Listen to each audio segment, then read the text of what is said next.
Assalamualaikum warahmatullahi wabarakatuh. Selamat sore teman-teman, apa kabar semuanya? Semoga dalam keadaan sehat. Ketemu lagi di podcast Aksi Nyata dari Kamu Untuk Indonesia. Sore ini ada gue Herjunio Syaputra.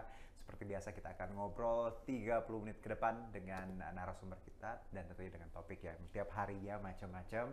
Dan pastinya akan menambah insight kita dan juga knowledge kita sebagai anak muda untuk memahami apapun yang ada di sekitar kita yang sedang hype, yang sedang mungkin in, yang kadang mungkin nggak terlalu ngerti atau taunya sepintas. Nah, di sini kita coba bahas, tapi lagi-lagi secara light biar teman-teman paham bahwa ada beberapa isu yang anak muda harus tahu. Nah, seperti biasa sebelum gue mulai podcast, gue juga mau ngingetin buat teman-teman untuk check out kita di bukan keranjang kuning ya. Di beberapa platform, ada Instagram, ada Facebook, Twitter, dan juga YouTube. Semuanya at Partai Perindo, boleh dicek. And then RCTI Plus, Okezone, News.id, Sindo News, dan juga websitenya Partai Perindo. Jadi kurang lebih ada sekitar 10 platform yang teman-teman bisa saksikan untuk nonton podcast Aksi Nyata dari Kamu Indonesia. Nah, kalau kita tahu tema hari ini, mungkin teman-teman pernah belanja baju bekas ya, baju bekas dari luar yang memang harganya lebih murah kadang, dan memang ya kualitasnya juga bagus karena ori seperti itu. Dan ya tapi tadi baju bekas dan praktek ini sebenarnya udah beberapa lama ya, cukup lama ya. Aku ingat banget dari aku kecil udah ada sih sebenarnya. Well, mungkin kita nganggapnya biasa aja ya at first, tapi setelah kita lihat bahwa banyaknya penjualan ini dan masif, ini juga jadi ancaman terkait UMKM kita dan juga hal-hal lain yang memang sebenarnya kalau baju bekas juga yang aku dengar beberapa hari yang lalu memang ada efek kalau buat kesehatan ya, buat kulit segala macam, bisa menularkan virus segala macam. Well, kalau dicuci memang hilang, cuman at least kita tahu bahwa yang namanya juga baju bekas selalu ada resiko walaupun harganya murah. Nah, kita tahu belakangan ini pemerintah, bahkan Pak Jokowi sudah dengan tegas ya, Kementerian Perdagangan juga dengan tegas bahwa melarang adanya impor pakaian bekas karena bisa merusak atau mengganggu ekosistem UMKM di tanah air, khususnya tekstil. Nah, sore ini kita bahas temanya itu pro kontra larangan impor baju bekas di tengah tren thrifting. Thrifting itu ya tadi pakaian bekas, jual beli pakaian bekas. Nah, itu istilah yang sering kita dengar beberapa hari yang terakhir ini. Nah, untuk ngobrol soal ini, gue ada kedatangan narasumber di studio. Beliau adalah Wakil Ketua Bidang Kebijakan Publik dan Politik DPD Partai Perindo Jakarta Pusat. Ada Bapak Juardi SE MMMSI. Assalamualaikum, selamat sore Pak Juardi. Waalaikumsalam warahmatullahi wabarakatuh. Selamat sore Pak Juardi. Ini tadi aku udah ngobrol, beliau juga dosen, pekerja seni juga ya, aktor juga. Aduh, saya senang loh ketemu orang yang multi talent nih Pak ya. Apa kabar Pak, sehat ya? Baik, alhamdulillah sehat. Oke, dan di luar itu Pak Juardi ini ada Wakil Ketua Bidang Kebijakan Publik dan Politik DPD Partai Perindo. Sebelum kita mulai soal thrifting dan macam-macam, kita kenalan dulu Pak Juardi. Aktivitasnya daily sehari-hari seperti apa Pak? Ya, saya walaupun usia udah hampir kepala 6. Oh, masa sih? Enggak lah, enggak kelihatan Pak. Oke. Tapi saya masih mengajar sebagai dosen, kemudian juga sebagai konsultan di beberapa perusahaan. Lalu ya tadi dikatakan bahwa memang acting juga? Ya, saya pemain sinetron. Berapa lama sudah menggeluti? Dari tahun 2000. Waduh, udah lumayan lama ya? Lebih dari 1 dekade ya? Iya. Oke. Itu kan dari pendidik, akademisi ke dunia acting, dua hal yang jauh loh Pak, berbeda. Yeah, kenapa akhirnya bisa terjun ke acting juga? Acting tuh mungkin naluri ya. Oke. Naluri sebagai seorang yang memang ini ya senang di dunia acting, dulu teropsi dengan warkop dulu, Dono Kasino Intro. Tapi keceburnya di dunia acting sengaja nggak Pak? Atau sebenarnya nggak sengaja? Enggak. Ya memang dulu waktu saya sebagai salah satu manajer ya di grupnya Lipo dulu. Saya suka ngerjain orang. Ngerjain staff saya kerjain, saya panggil, saya marah-marahin. Akhirnya si teman itu bilang, Pak, daripada Bapak marah-marahin teman-teman di sini acting, itu mendingan langsung terjun aja di dunia acting. Itu teman saya bilang gitu, staff di salah satu grupnya kita. Terus akhirnya saya coba apply ke salah satu stasiun. Dan di casting ya karena saya dosen, jadi saya sudah terbiasa berbicara, suruh nangis, suruh ngomong, suruh ketawa, suruh marah. Ya alhamdulillah diterima langsung di kontrak. Jadi actingnya natural ya Pak? Ya, tapi cuman teman-teman bilang mendingan daripada autodidak, mendingan ke apa namanya latihan di Sanggar. Akhirnya saya masuk di salah satu Sanggar juga. Ya. Bagus. Sanggar akhirnya ya di situ banyak sutradara. Akhirnya saya dipanggil ya, ada salah satu sutradara yang cukup terkenal manggil saya. Waktu itu main di Keluarga Cemara juga. Oke, yang filmnya? Yang bukan, yang dulu. yang serinya? Keluarga Cemara tahun 2000-an dulu. Oh, ada, oke. Ya, sutradaranya kebetulan lihat saya, ya dia tertarik. Karena kan Keluarga Cemara banyak ya Pak ya? Ya banyak, ya ada yang 2000-an? Ya. Ada yang tahun 2000-an, ada yang filmnya juga. Oke. Akhirnya ya main, ngomong-ngomong, terus ikut Sanggar, ya seneng aja, enak aja. Batin terpanggil. Walaupun waktu itu masih sebagai kerja di Lipo ya kan. Jadi tertarik itu. Oke Pak, kalau ada aktor atau aktris pemula, tips acting tuh apa sih Pak biar natural kalau dari Anda? Ya kalau misalnya kita dapat peran apa, pahamin dulu. Pahamin dulu kita perannya apa nih. Saya seringnya jadi orang Betawi. Seringnya orang Betawi ya, jadi ngomong Betawi. Nah, peranin dulu ya sama teman-teman yang Betawi, ngomong Betawi walaupun lo kan dosen, kok lo bisa tuh jadi peran-peran orang-orang kayak orang-orang kampung Betawi gitu. Ya alamin aja saya bilang gitu. Itu aja. Ya pokoknya dibawa senang. Berarti kita harus ini ya Pak ya, riset ya. Bekerja juga begitu. Walaupun misalnya waktu bekerja di grup yang gitu, kita harus enjoy aja. Enjoy, seneng aja. Waktu pegawai negeri enjoy aja. Sekarang masih di jalan nih acting? Masih, acting masih. Aduh mantul. Siap. Karena, ya tapi memang kontradiksi sih. Saya kan background saya accounting. Yes. Ya kan. Itu kan hitungan terus kan. Tapi terjun di dunia seni. Bahkan mungkin kalau kaget lagi, saya pelatih bela diri juga dulu. Jujitsu dulu. Jujitsu, aduh, yang banting-banting. Iya, hampir semua. Maka saya ini multi talenta, apa aja diambil. Bukan apa aja diambil. Memang seneng aja. Nah, kalau sekarang ke politik Pak, ini kan juga hal yang berbeda sebenarnya. Kenapa alasannya terjun ke politik? Ya, it is very simple ya, karena waktu saya pegawai negeri, saya melihat pelaku-pelaku pegawai negeri itu ya seperti itulah ya gitu ya. Apalagi zamannya dulu itu kayak gampang banget ya. Jadi rasanya saya harus ini. Tapi belum, waktu itu pas grupnya masuk salah satu grup itu ada salah satu embrio partai politik, saya belum tertarik sama ini. Nah begitu di Perindo ini saya tertarik karena saya lihat apa di televisi kayaknya ini merakyat, banyak apa namanya memberikan kesejahteraan sesuai dengan nama partainya kan, gerobak gini. Akhirnya di tahun pertama sebelum yang untuk 2024 sebelumnya saya juga udah aktif ya di ini, merasa ini merakyat. Dan kebetulan saya juga sebagai pengajar entrepreneurship ya, kewirausahaan, pengantar bisnis. Jadi ya pelaku bisnis di yang apa yang dilakukan oleh Perindo itu kayaknya pas banget untuk kesejahteraan. Jadi makanya saya tertarik untuk berjuang di Perindo. Nah, gitu. Jadi Pak Juardi ini banyak ini ya slashnya ya, aktor slash garis miring ya, politisi, dosen ya, memang jujitsu. Ya, kuliahnya aja juga S3-nya 3, tapi S3-nya 3? S3 akuntansi UI, S3 UNJ, manajemen keuangan, dan sekarang S3 Unpad. Aduh, mantul. Tapi yang UI karena saya kerjanya dulu sibuk di Arta Geraha, jadi ya keliling-keliling, cuman sampai di ujian proposal. Di UNJ juga gitu, sampai di ujian proposal. Nah yang sekarang nih di Unpad, mudah-mudahan amin. Terus. Tapi nggak apa-apa Pak, itu menunjukin bahwa sebenarnya batasan usia kita tuh aktif tuh nggak ada alasan ya Pak untuk usia berapa. Maka kalau ada S4 saya mau ambil lagi S4.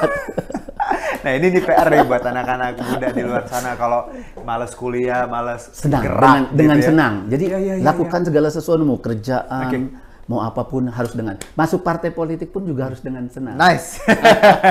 Jangan tertekan. Waduh, gimana nih ya? Atasan sudah. Berarti hati yang senang tuh sangat membantu ya Pak. Kita melakukan apapun. Nah, Pak, bahasan kita kan terkait thrifting nih. Nah, sekarang kita ke topik kita, bahwa ini juga pekan ini kan pakaian bekas segala macam, dan memang kalau Bapak sendiri pernah nggak sih Pak sebelumnya nih ke tempat pasar thrifting, ngelihat langsung atau punya pengalaman nggak?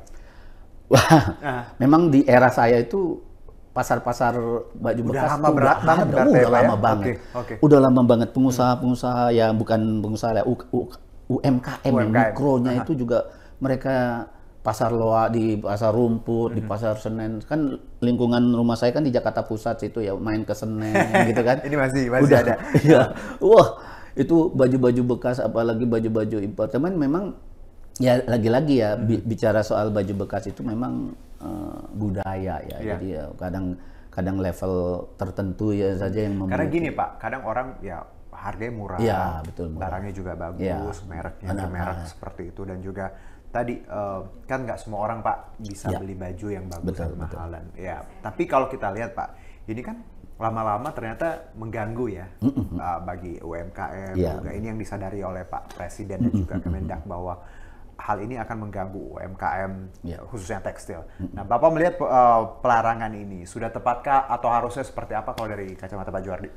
Ya, selaku kita lihat harus dua sisi ya. Selaku pelaku bisnis ya, misalnya pelaku bisnis yang notabene-nya dia memang kehidupan dari dulu memang seperti itu ya.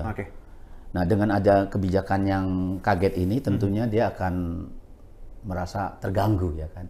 Awal-awalnya terganggu tentunya kan. Nah, memang di dalam kebijakan itu kan nggak ada yang sempurna, nggak ada yang mendukung 100% semuanya, pasti ada yang pro dan kontra.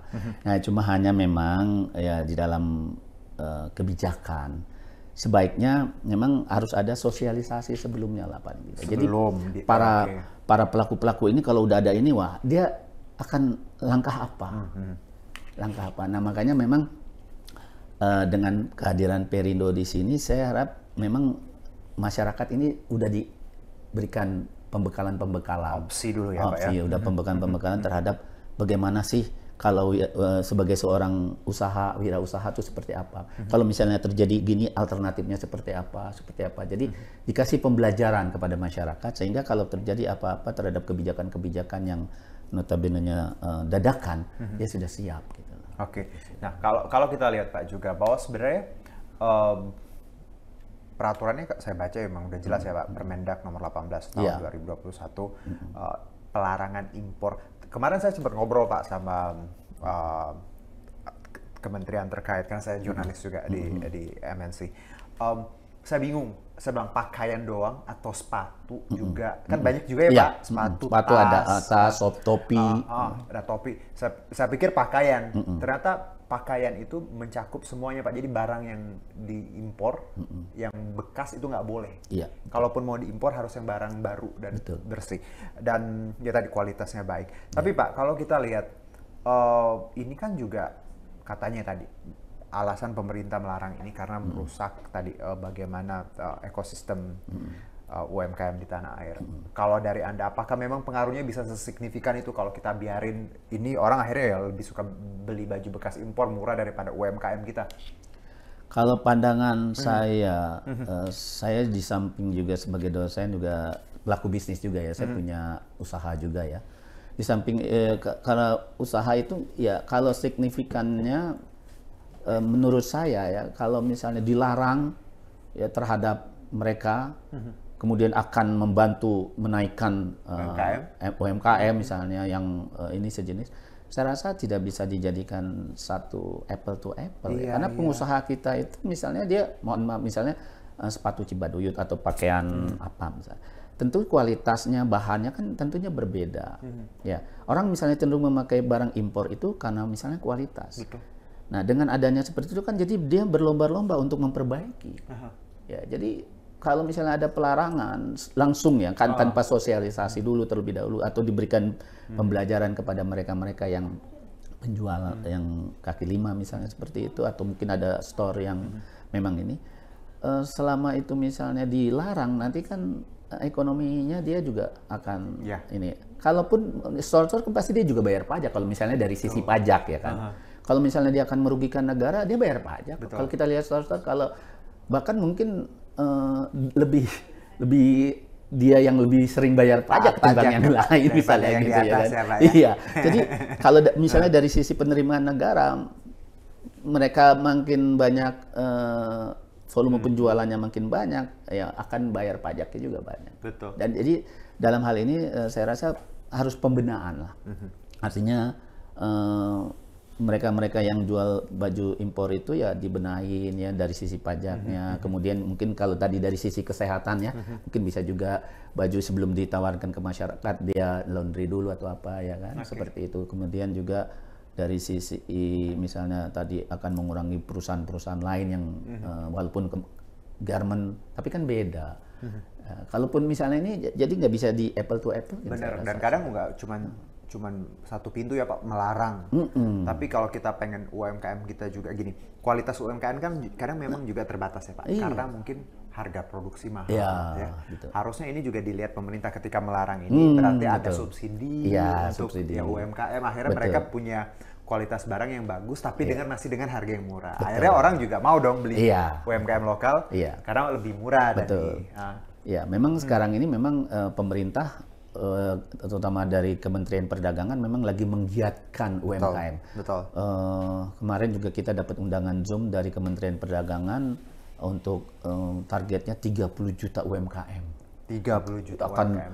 Akan diberikan pembelajaran terhadap ya misalnya digital, ya itu akan ditingkatkan gitu. Jadi memang target dari Kementerian Perdagangan seperti itu. Ya, mungkin kalau misalnya tadi ya pedagang baju bekas itu tadi juga diajak untuk ke situ, ya kemudian diatur regulasinya sedemikian rupa sehingga memang dalam hal kebijakan nggak mungkin 100% pro dan atau kontra gitu, tapi ada. Nah yang nggak adanya ini, yang kontranya ini kita ajak untuk supaya bisa bergabung.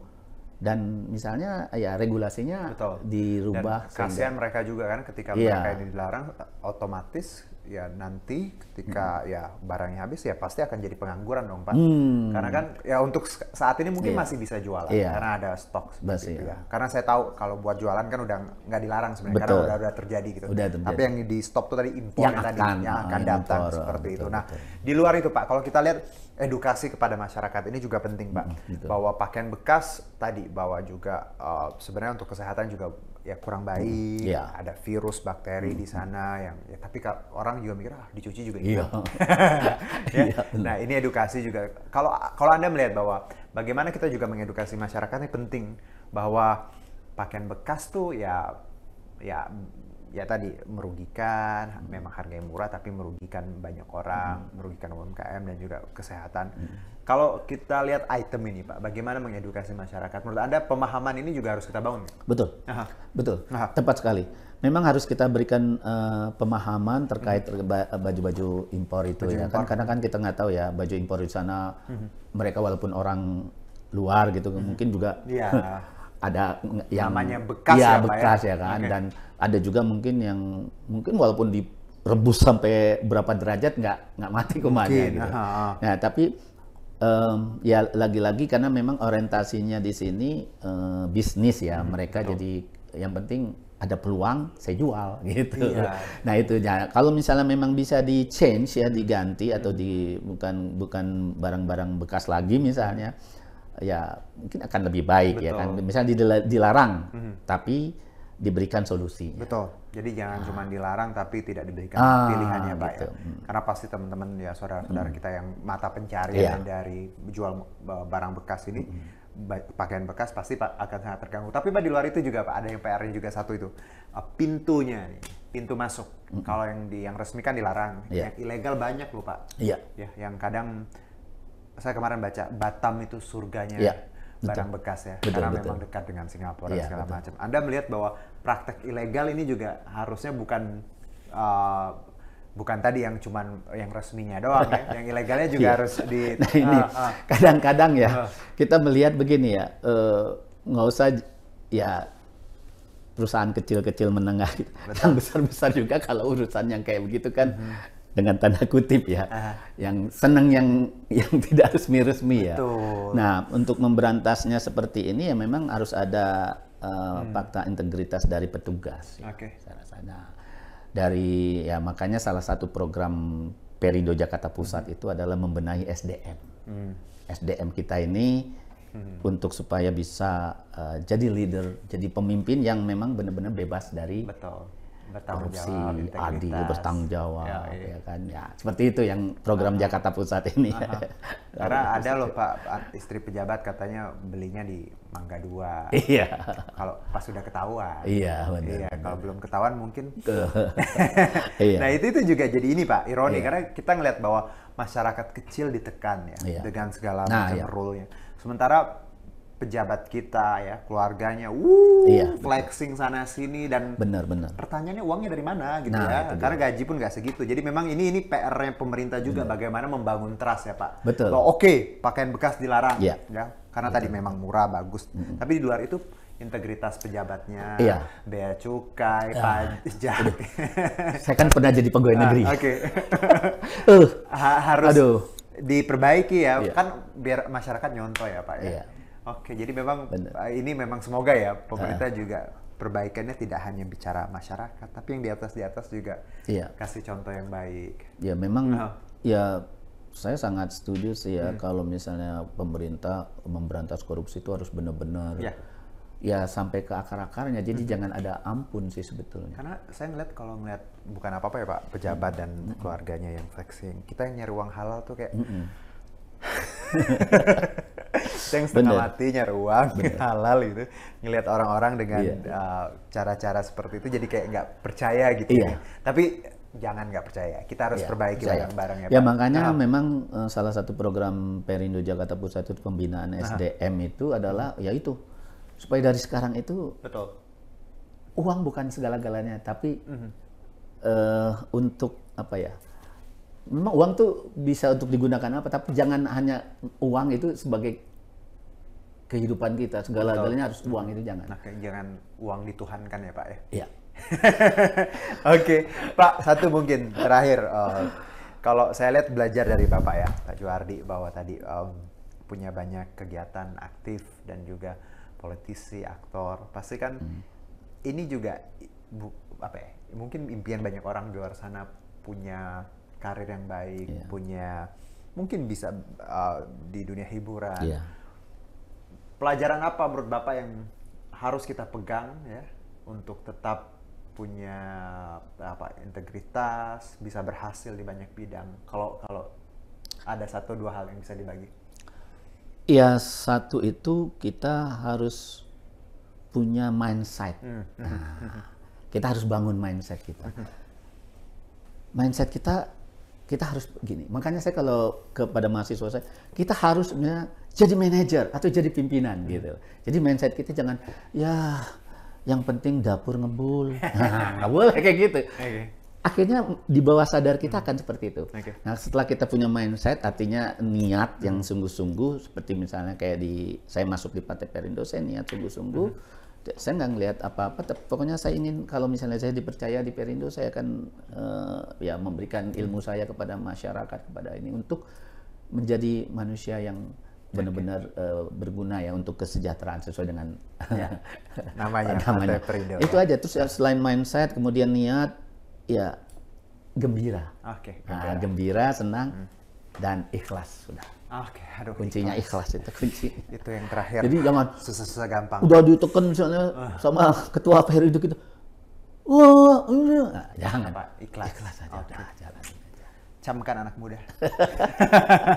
Ikhlas ya. Iya, saya kerja di pegawai negeri ikhlas, kerja di grupnya Lipo ikhlas, kerja di grupnya Arta Graha ikhlas, walaupun 24 jam. Pak Juardi, siap. Kalau kita ngelakuin sesuatu dengan ikhlas ya pasti nanti ada rewardnya ya, Pak, ya apapun itu. Baik, Pak, terima kasih atas bincang-bincangnya Pak Juardi ya. Obrolan yang singkat kita terkait thrifting, tapi tadi semoga ilmunya dapat dan teman-teman juga paham bahwa ya semoga juga pemerintah memperbaiki nggak cuma dari satu lini ya, role modelnya juga harusnya banyak diperbaiki karena banyak sekali yang kalau bicara soal impor kan pasti kaitannya dengan bea cukai, pajak, keuangan. Nah, itu orang-orangnya juga harus dibenerin. Dan sebelum kita close ya Pak Juardi, berkaitan dengan Partai Perindo, campaign aksi nyata dari Kamu untuk Indonesia ini relate banget dengan movement yang dijalankan oleh Partai Perindo. Ini value yang kita bahas sama persis tadi, yaitu produktif, solutif, modern, bersih, berintegritas, peduli, dan turun tangan untuk Indonesia sejahtera. Dan value dari Partai Perindo ini semoga juga teman-teman bisa memaknainya, dipraktekkan juga, dan Partai Perindo memanggil putra-putri terbaik untuk mendaftar sebagai melalui konvensi rakyat program penjaringan secara daring bagi WNI yang ingin mendaftar sebagai bacalek di semua pemilihan ya, DPRD kabupaten kota, provinsi dan RI. Caranya gampang, tinggal ke sini, di sini. Alright. Terus juga untuk mendaftar sebagai anggota Partai Perindo juga boleh di sini. Dan juga jangan lupa download apps-nya ya, di sini juga ada nih. Klik ya, one click away di App Store dan Play Store. Terima kasih Pak Juardi atas waktunya. Ya, sama-sama. Sukses untuk apapun kerjaannya, actingnya juga. Amin. Sama-sama semua. Senang sekali ketemu dengan senior yang walaupun saya belum mulai acting, saya cuma di kantor saja Pak. Nggak apa-apa, dimulai dari kantor. seperti saya, dimulai dari kantor. Baik. Terima kasih juga untuk Partai Perindo yang selalu bergerak dengan aksi nyata. Semoga Partai Perindo semakin sukses dan maju terus untuk Indonesia sejahtera. Herjunot Syaputra, salam aksi nyata dari kamu untuk Indonesia, Bapak. Marilah seluruh rakyat Indonesia, arahkan pandanganmu ke depan. Raihlah mimpimu bagi nusa bangsa, satukan masa depan. Pantang menyerah, itulah pedomanmu. Entaskan kemiskinan cita-citamu, rintangan tak menggentarkan dirimu. Indonesia maju, sejahtera tujuanmu, nyalakan api semangat perjuangan.